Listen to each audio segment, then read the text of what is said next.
Apa sih kasab itu? Katanya Imam Asy'ari, arti kasab yang sebenarnya ialah terjadinya sesuatu atau peristiwa karena adanya daya perolehan, dan peristiwa ini terjadi melalui akuisisi, yakni manusia menggunakan daya pemberian dari Tuhan. Ya, kalau kalian baca ini tok mesti masih geleng-geleng karepe opo. Ya kan? Nanti jadi kalau kita melakukan sesuatu itu sebenarnya kayak sebab akibat tadi loh. Daya yang kita punya untuk melakukan itu sumbernya dari Allah. Misalnya ngangkat gelas teh ini bukan dengan dayaku, tapi dari daya yang dipinjamkan oleh Allah padaku. Aku hanya kasab, hanya meraihnya, memperolehnya. Allah menyediakan itu. Jadi kalau Allah mau, saya tidak kuat mengangkat ini. Cuma Allah minjamkan dayanya padaku sehingga aku kuat mengangkat gelas ini. Ini namanya kasab, pemerolehan. Nah, kita lihat asumsinya apa? Ini asumsi. Jadi sampai menyimpulkan kasab, itu Imam Asy'ari punya asumsi bahwa daya itu ada daya asli, ada daya perolehan, ada daya qadimah, dan ada daya hadisah. Hadisah itu yang perolehan tadi. Dan daya yang sejati itu ya dayanya Allah tadi, daya yang qadimah. Kita hanya pinjam, kita hanya diberi oleh Allah. Itu asumsinya. Kita lihat lagi. Kita pakai ilustrasinya Ghazali. Katanya Ghazali gini loh, contohnya sama-sama minum teh. Yang satu, teh satu gelas cukup untuk menghilangkan haus. Yang satu, teh satu gelas tidak cukup untuk menghilangkan haus. Berarti apa? Daya haus, daya minum teh itu tidak dalam kuasa manusia. Allah yang minjemin. Allah ngasih kamu rasa haus sedalam itu, sementara di temenmu yang satu rasa hausnya agak dangkal. Sama-sama di sini sekitar 2 jam. Itu Allah yang mengasihkan. Dan ngasihnya itu tidak permanen. Yang punya permanen itu Allah. Besok mungkin kamu hanya minum sedikit teh sudah hilang hausnya. Sementara sekarang sudah minum banyak nggak hilang-hilang. Itu berarti apa? Kita tidak menguasai perbuatan kita. Sudah lari pagi tiap hari, perutnya masih jendil, masih gendut. Padahal sudah lari tiap pagi kok masih gendut ya. Itu berarti apa? Kamu nggak menguasai dirimu. Suka-suka Allah. Ada yang tidur, makan, tiap hari tidur, makan, nggak pernah olahraga juga perutnya 6 pack. Nggak tahu 6 packnya digambar pakai spidol apa asli. Jadi itu berarti apa? Ternyata kita tidak menguasai. Kita tidak berani jamin, pokoknya Pak, kalau saya belajar yang rajin mesti nilaiku A. Tidak berani. Kenapa? Ya karena kita tahu kita tidak menguasai perbuatan kita. Kalau saya baca buku ini 3 kali pasti saya paham Pak. Tidak berani kamu gitu. Karena kadang-kadang diwaca bolak-balik ya tidak paham. Sudah bercita-cita ingin paham, di bolan-balik ini masih juga nggak paham. Berarti apa? Kita tidak menguasai perbuatan kita. Itu kalau Ghazali ilustrasinya orang ngangkat batu. Besarnya sama, kekuatannya sama. Begitu ngangkat batu, yang sini gampang banget, yang sini nggak kuat-kuat. Kenapa? Bukan karena orang ini kuat, tapi karena memang Allah mengizinkan dayanya dipakai oleh orang itu. Nah, kasep itu meraih, memperoleh. Bahasa Jawa ini ngeranggeh. Jadi ambillah daya yang dipinjamkan oleh Allah itu. Nah, kita lihat terusannya biar lebih paham.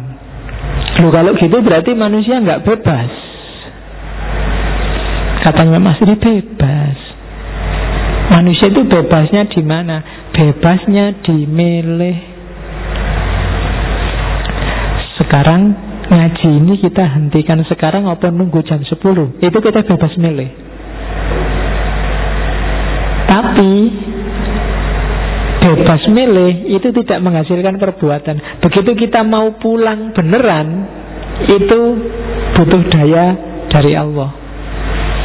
Kalau Allah nggak ngasih dayanya, kita pingin pulang itu loh, nggak bisa, nggak jalan. Mungkin nggak jadi, mungkin ada halangannya, mungkin tiba-tiba sikilmu kram, geringgingan, jadi bangkitnya lama, jadi macam-macam. Jadi manusia bebas milih, tapi ketika pilihan itu mau direalisasikan, butuh daya dari Allah. Kamu boleh, pokoknya Pak, saya putuskan semester ini saya sudah punya pacar. Boleh kamu milih gitu, tapi kamu dapat pacar beneran, itu kamu butuh daya dari Allah, bukan keputusanmu sendiri. Nah, jadi manusia bebas berniat, bebas milih, bebas berkehendak, bebas merancang perbuatan. Tapi begitu perbuatan itu dijalankan, butuh daya dari Allah. Maka tidak ada perbuatan yang bukan perbuatannya Allah. Semua perbuatan itu hakikatnya perbuatannya Allah. Itu yang bikin orang terus ngeritik Imam Asy'ari. Katanya banyak orang, Imam Asy'ari ini mikirin bulet, ujungnya juga Jabariyah. Ya ora apa-apa lah. Yang penting kan kasep. Kasep bahasa Arab ya, bukan bahasa Sunda, bukan bahasa Jawa. Kalau bahasa Sunda jadi kasep, kalau bahasa Jawa jadi kasap. Oke, nah ini yang saya bilang tadi, semua perbuatan itu perbuatannya Allah. Di samping kita juga tidak bisa mengontrol perbuatan, kita juga tidak bisa mengubah perbuatan, mengubah daya dari Allah. Ya, di banyak buku biasanya dikasih contoh itu. Misalnya kita pinginnya, misalnya ada orang milih jadi kafir. Ketika dia milih jadi kafir itu, pinginnya kafir itu kan benar, yang tidak kafir yang salah. Tapi tidak bisa, keinginanmu jalan, karena kafir tetap jelek.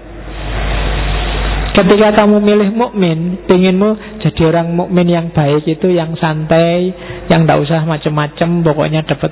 Tapi ternyata tidak.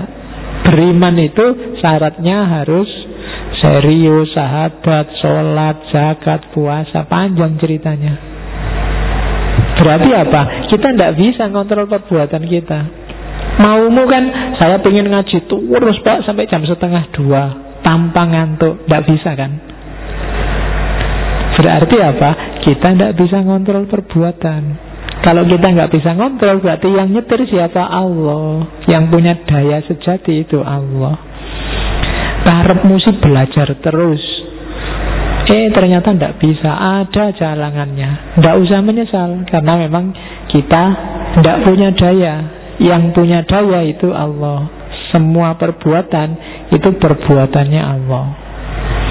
Ini yang biasanya orang susah sadar, dianggapnya dia berkuasa, padahal tidak. Yang punya kuasa itu Allah. Kalau Allah tidak meminjamkan dayanya, kita nggak bisa apa-apa.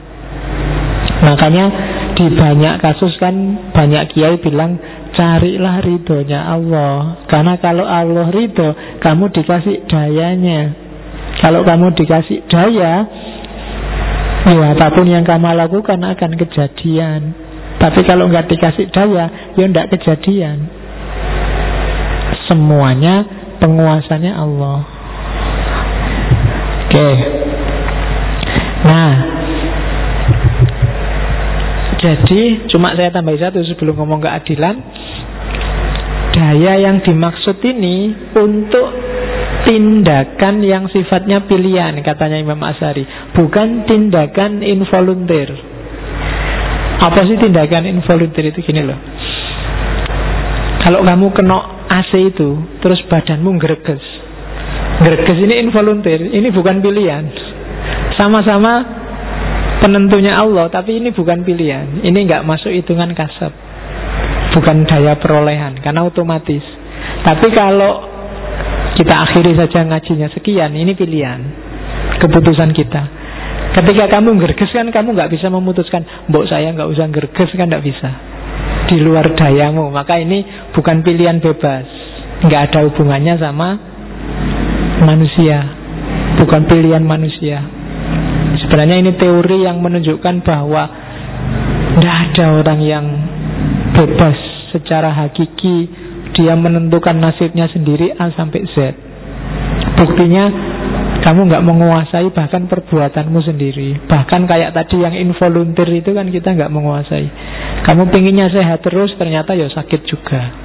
Itu berarti hidupmu bukan dalam kekuasaanmu, sejago-jagonya kamu. Bahkan seandainya Tuhan nggak turun tangan, nggak masuk terlibat pun, sebenarnya kita susah untuk bebas full. Kamu mikirmu bebas, tapi opo yo itu bebas. Saya mikir bebas Pak, saya pinginnya A, B, C, D. Kalau ditelusuri keinginanmu A, B, C, D itu sebenarnya bukan keinginanmu sendiri, tapi mungkin pengaruh A, pengaruh B, pengaruh C, dan seterusnya. Jadi hakikat hidup kita memang seperti itu. Karena itu orang yang bahagia itu bukan orang yang punya hasrat tak terbatas untuk bebas, tapi orang yang ngerti batas di mana dia harus maju, di mana dia harus mundur. Itu yang kalau di filsafat disebut bijaksana. Kalau di iklan disebut salon pas, mau ini pas, mau itu pas. Ya, jadi belajar filsafat itu nyari keseimbangan ini tadi. Biar kamu paham kapan kamu harus maju, kapan kamu harus mundur. Waktunya kamu maju kok kamu mundur, waktunya kamu mundur kamu maju, ya hidupmu akan pontang-panting. Waktunya harus nembak, kamu diam aja, begitu ditembak orang kamu stres. Salahmu dewe ini, dikasih kesempatan kok diam aja. Kenapa? Nggak pintar membaca situasi. Kamu harus ngerti batasmu, harus ngerti. Makanya di antara dalilnya Imam Abu Hasan Asy'ari kan pakai yang innallaha khalaqakum wa ma ta'malun itu, sama ayat faqaddarnahu taqdiro. Jadi setiap makhluk yang diciptakan Allah itu ada takdiro, ada kadarnya. Pahami kadarmu, hidupmu akan bahagia. Kalau kamu overdosis atau di bawah dosis dalam hal apapun, kamu akan sumpek. Jadi cerdaslah membaca itu. Kalau enggak ya kamu nanti sumpeknya lama. Kenapa kok kuliahmu lama gak selesai-selesai? Biasanya karena kamu gak cerdas menghitung kadarmu sendiri. Ya kalau merasa lemah di materi, ya kamu harus kuat di pendekatan personal misalnya. Itu kadar. Kalau nggak paham, ya gimana caranya? Jadi itu namanya faqaddarnahu takdiro. Kamu harus ngerti takdirnya. Nggak mungkin seruangan ini pinter filsafat kabeh, nggak mungkin. Pasti satu dua menangkapnya sesuai kadarnya masing-masing. Dan makanya orang paling bahagia itu orang yang kenal dirinya sendiri. Kenal dirinya sendiri apa? Ngerti kadarnya. Enak kalau kamu ngerti kadarmu. Kalau kamu suka tidur, ya kira-kira berapa jam sehari yang tidur yang bikin kamu nyaman. Setiap orang kan beda-beda. Kalau suka makan juga begitu. Kalau di bawah kadar kamu pusing, di atas kadar juga kamu mabuk. Nah itu pelajaran dari filsafat kebebasan yang utama itu sebenarnya. Bukan gimana caramu melampiaskan kebebasan, tapi sejauh mana kamu ngerti batas bebasmu. Di situ ajaran kebebasan dapat makna, bisa memberikanmu sesuatu. Kalau sekedar sakarepe dhewe, setiap orang bisa. Yang sumpek kan efek dari sakarepe dhewe itu tadi. Maka biar tidak jadi sumpek, Kadarnya harus kalian pahami. Ya kalau dalam agama maksudnya kayak Imam Asy'ari tadi, segalanya sudah dikadar oleh Allah, daya berasal dari Allah. Allah ngasihnya sesuai kebutuhan kita, sesuai kepentingan kita, tinggal kita mau milih untuk melakukan atau tidak. Itu kasab. Terus, nah, implikasinya apa? Implikasi dari kasabnya Imam Asy'ari nanti masuk ke pikirannya Imam Asy'ari tentang keadilannya Allah. Dia agak beda sama Mu'tazilah. Kalau Mu'tazilah, orang baik, orang Islam, orang soleh pasti masuk surga, Allah pasti adil. Yang jahat pasti masuk neraka, pasti disiksa. Itulah namanya keadilan. Katanya Imam Asy'ari enggak begitu. Yang semua skenarionya Allah kok, daya juga dari Allah. Boleh kok kadang-kadang Allah ada orang jahat dimasukkan surga, suka-suka Allah. Wong Allah itu dia penciptanya. Analoginya kan itu, katanya di Imam Asy'ari, misalnya kalau kita menciptakan barang atau memiliki sesuatu yang berharga, tapi sesuatu yang berharga ini kok kita taruh di tempat yang tidak berharga. Misalnya kamu punya HP terbaru Samsung yang S7, S8. Ya, itu Samsung itu lebih pintar. Kalian S2, S1 aja nggak lulus-lulus. Itu sudah sampai S7. Misalnya terbaru, kok malah kamu taruh dalam WC? Apa boleh? Katanya, ya boleh aja, wong HP-HPmu sendiri. Ya kan? Sama kayak alam semesta ini kan ciptaannya Allah. Kalau Allah mau, ada orang kiai sejak kecil, ulama ditaati orang malah dimasukin neraka. Gimana tuh Allah itu suka-suka Allah? Itu berarti Allah nggak adil. Adil. Cuma adilnya Allah di luar kerangka berpikir keadilan kita. Aja dipadake. Gitu loh. Adil versi manusia tidak sama dengan adil versi Allah. Mungkin kita nganggapnya tidak adil, tapi itu keadilan. Pak, ini loh ada orang kok miskin terus. Loh, kamu lihatnya cuma yang miskin itu.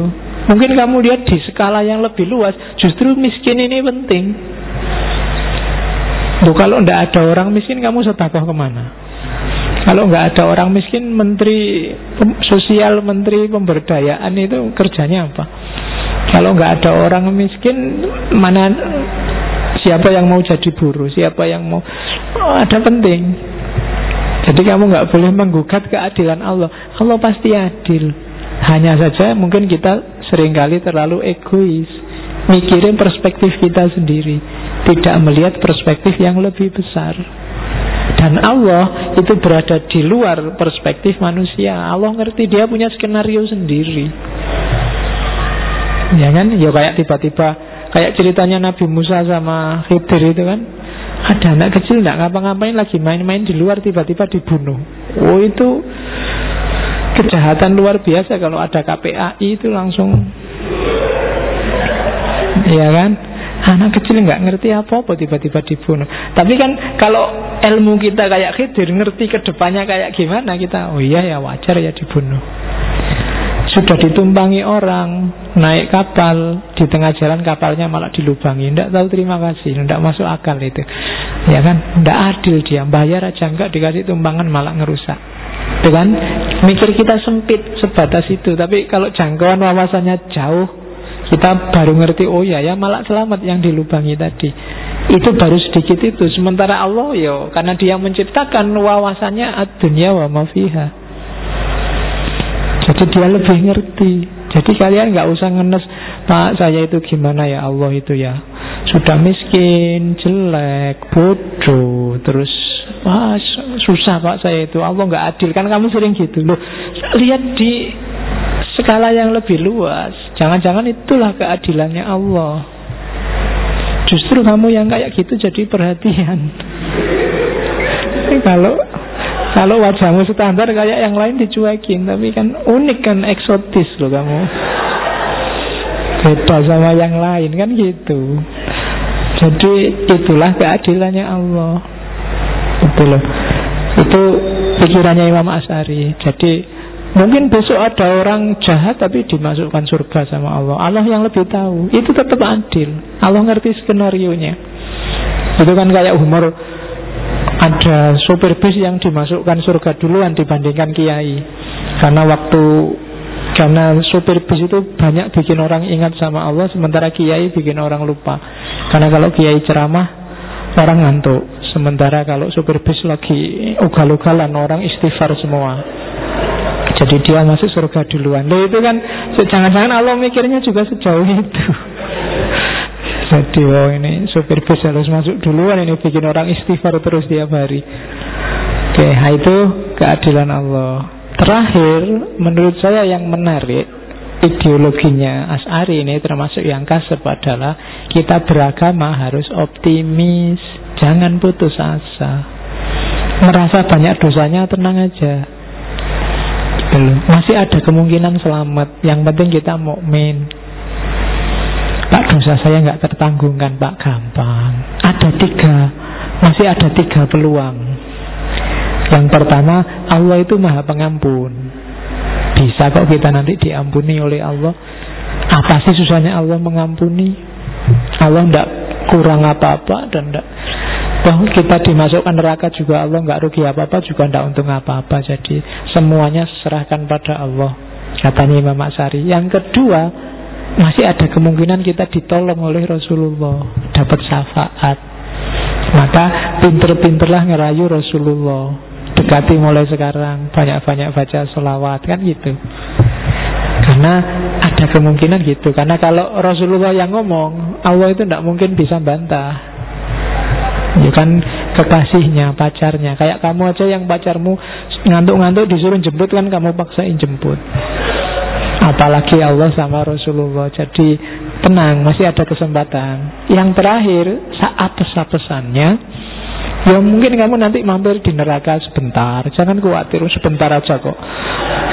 Nanti akhirnya akan dinaikkan ke surga. Kalau Allah sudah bosan lihat kamu di neraka terus dibawa ke neraka, ke surga. Sudahlah, kamu ke surga aja, ganti yang lain, kan bisa jadi kayak gitu. Jadi itu namanya optimisme teologis.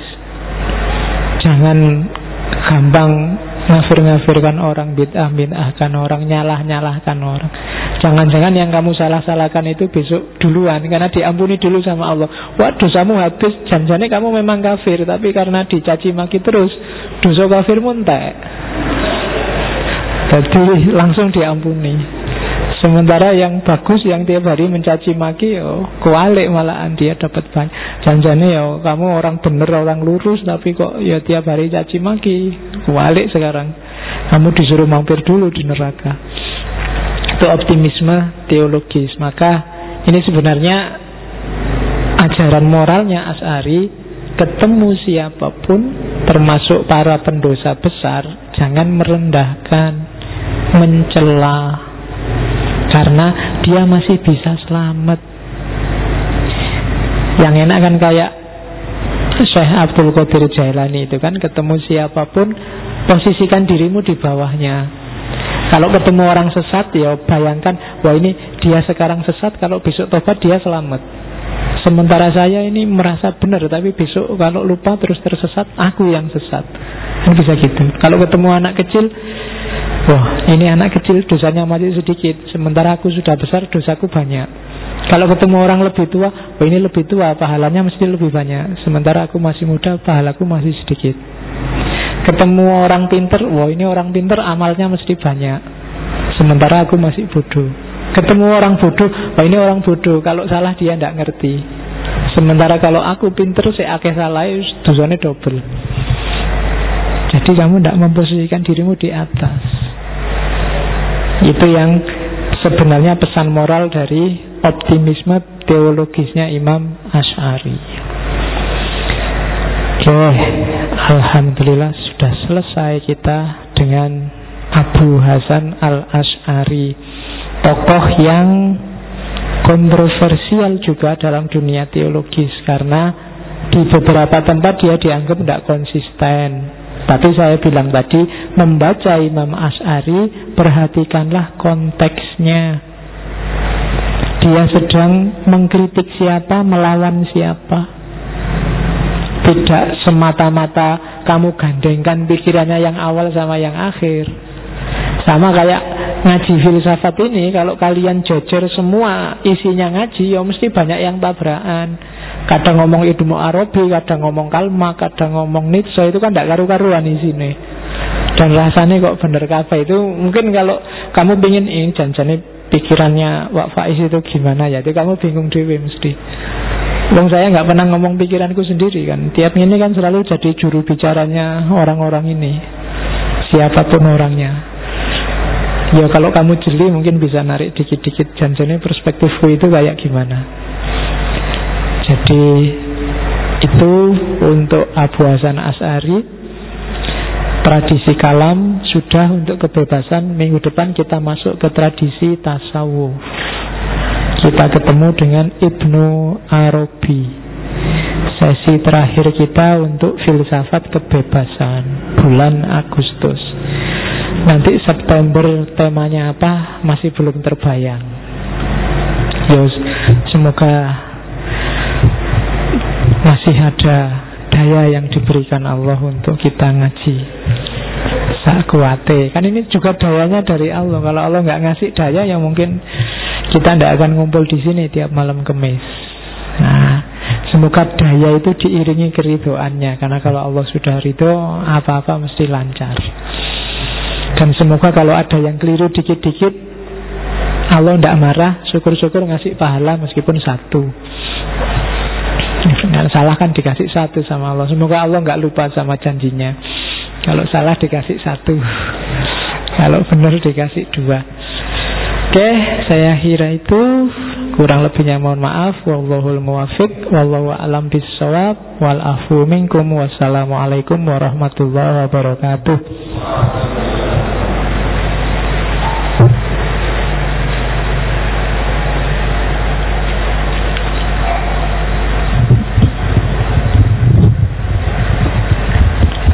Terima kasih kami sampaikan kepada Pak Faiz untuk materi pada malam hari ini.